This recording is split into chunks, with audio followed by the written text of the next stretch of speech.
ಮಾಡೀನಿ ಮರಳು ಬಂದಾಗ್ಯದನ್ನಂತ ಒಂದು ಕಾರಣ ಇಟ್ಕೊಂಡು ಎಲ್ಲರ ರೋಡಿಗೆ ಹಾಕಿ ಹೊಡೆದಾರ ಅವನು 21 ವರ್ಷದ ಹುಡುಗಗ.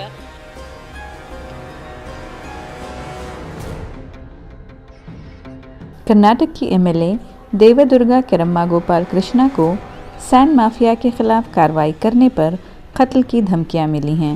उन्होंने असेंबली में बात करते हुए अपने हलके में इंसाफ के लिए तहफ़्फ़ुज़ात का इजहार किया और कहा कि रेत की गैरकानूनी दरामद को रोकने के लिए कार्रवाई करने के बाद उनके भतीजे को गुंडों ने मारा पीटा, जिसका अस्पताल में इलाज चल रहा है।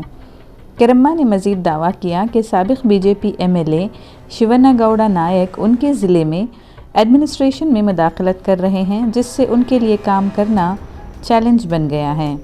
केरम्मा ने पुलिस से तहफ़्फ़ुज़ की दरख्वास्त की है और सवाल उठाया है कि इंसाफ किससे मांगा जाए। ವರ್ಗೂ ಕೂಡ ನಾವು ಒಬ್ಬ ಶಾಸಕಳಾಗಿ ನಾ ಬಡವಳು ಇವತ್ತು ನನಗೆ ದುಡ್ಡು ಕೊಟ್ಟು ಉಡಿ ತುಂಬಿ ನನಗೆ ಸೀರೆ ಉಡಿಸಿ ಅರಿಶಿಣ ಕುಂಕುಮ ಕೊಟ್ಟು ನನ್ನ ಗೆಲ್ಲಿಸಿದಂಥ ಕ್ಷೇತ್ರಕ್ಕೆ ನಾನು ಯಾವ ರೀತಿ ನ್ಯಾಯ ಕೊಡಬೇಕು ಅನ್ನೋಂಥದ್ದು ನನಗೆ ಅರ್ಥ ಆಗ್ತಾ ಇಲ್ಲ. ಯಾಕಂದರೆ ಓದಲ್ಲೆಲ್ಲ ನನಗೆ ಈಗೇನು ಹಿಂದಕ್ಕೆಲ್ಲ ಅಧಿಕಾರ ಮಾಡಿದಂಥ ಒಂದು ಮಾಜಿ ಶಾಸಕರ ಬೆಂಬಲಿಗರು ಸಾಕಷ್ಟು ನನಗೆ ತೊಂದರೆಗಳು ಕೊಡ್ತಿದ್ದಾರೆ.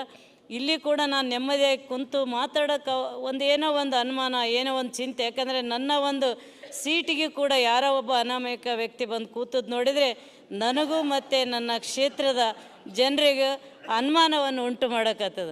ಯಾಕಂದರೆ ಏನು ಮಾಡೋಕ್ಕೆ ಬಂದಿದ್ರು ಏನಿಲ್ಲ ಅನ್ನೋಂಥದ್ದು ಅನುಮಾನ ಕಾಡ್ತದೆ. ನನಗೂ ಕೂಡ ಭದ್ರತೆ ಕೊಡಬೇಕು. 2 ದಿನದ ಮುಂಚೆನೇ ಈಗ ಸದ್ಯ ನನ್ನ ತಮ್ಮನ ಮಗ ಹಾಸ್ಪಿಟ್ಲಲ್ಲಿ ಅದನ್ನು, ಯಾಕಂದರೆ ಉಸುಕ್ ನಾನು ಬಂದ್ ಮಾಡೀನಿ ಮರಳು ಬಂದಾಗ್ಯದನ್ನಂತ ಒಂದು ಕಾರಣ ಇಟ್ಕೊಂಡು ಎಲ್ಲರ ರೋಡಿಗೆ ಹಾಕಿ ಹೊಡೆದಾರ ಅವನು 21 ವರ್ಷದ ಹುಡುಗಗ.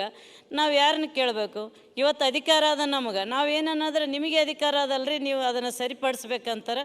ಅದ್ರ ಬಗ್ಗೆ ತಮಗೆ ನನ್ನ ನೋವಿನ ಮಾತುಗಳನ್ನು ಹೇಳ್ತೀನಿ, ನನಗೆ ನ್ಯಾಯ ಕೊಡಬೇಕು.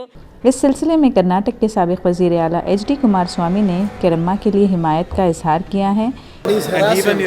Yes, that is even after the people blessing, and she is seeking police blessing to Kariyamma. Now even as an MLA, she had hurdles there. There is no protection from this system, from local officers. That's why actually I think she expressed her problem on the floor of the house. जी परमेश्वरा ने भी उनके मुतालबात का जवाब देते हुए कहा कि वो तहफ़्फ़ुज़ फराहम करेंगे और ज़ाती तौर पर केरम्मा से बात करके कार्रवाई करेंगे। Definitely we will give protection. There is absolutely no problem as far as protecting an MLA is concerned.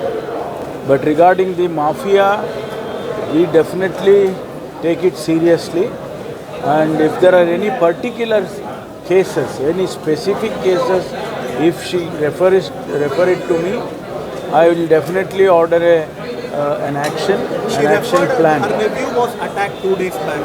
Who? Her nephew. Yeah, we will seriously look into it. I'll talk to her personally. I will talk to her and get some information. Then we will act accordingly. So close to 3 MLAs on the floor.